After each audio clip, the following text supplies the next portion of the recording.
তো বন্ধুরা, তোমরা যারা যারা জিও সিম ব্যবহার করো তাদেরকে এবার থেকে 15 টাকার ডেটা প্যাকের জায়গায় 19 টাকা রিচার্জ করতে হবে।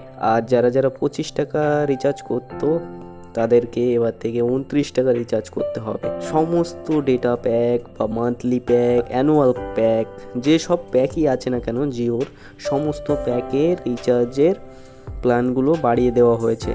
তো স্ক্রিনে দেখতেই পাচ্ছ, 155 টাকায় 2 জিবি পাওয়া যেত, সেটা 28 দিন ভ্যালিডিটি থাকতো, সেটা 189 টাকা করে দেওয়া হয়েছে। এটা আগামী 3রা জুলাই থেকে এটা স্টার্ট করে দেওয়া হবে। আর আমার যেটা অ্যানুয়াল প্যাক, আমি যেটা পার্সোনালি ব্যবহার করতাম 1559 টাকার, যেটা 24 জিবি, যেটা স্ক্রিনে দেখতে পাচ্ছ, সেটা 1899 টাকা করে দেওয়া হয়েছে।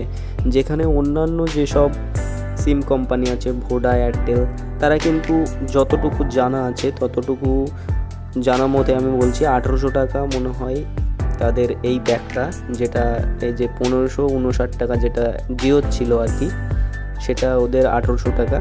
সেখানে জিও এখন করে দিয়েছে 1899 টাকা। তো বুঝতেই পারছো যে জিওর যে সমস্ত প্যাকগুলো আছে সেগুলো তাদের থেকেও বাড়িয়ে দেওয়া হয়েছে। তো তারাও আস্তে আস্তে তাদের রিচার্জের প্যাকগুলো বাড়িয়ে দেবে নিশ্চয়ই। তো যারা যারা জিও সিম ব্যবহার করো আমার মতো, তো কমেন্ট বক্সে এসে একটা কান্নার ইমোজি দিয়ে যাও আর ভিডিওটা শেয়ার করে দাও তোমাদের বন্ধুদের সাথে। আশা করব কি আজকের ভিডিও ভালো লেগেছে। ভালো না লাগারই একটা ভিডিও, কিন্তু খবরটা হয়তো ভালো লেগেছে। তো একটা লাইক দিয়ে যাও আর আমার সাথে চ্যানেলটা সাবস্ক্রাইব করে দিয়ে পাশে থেকো। বাই।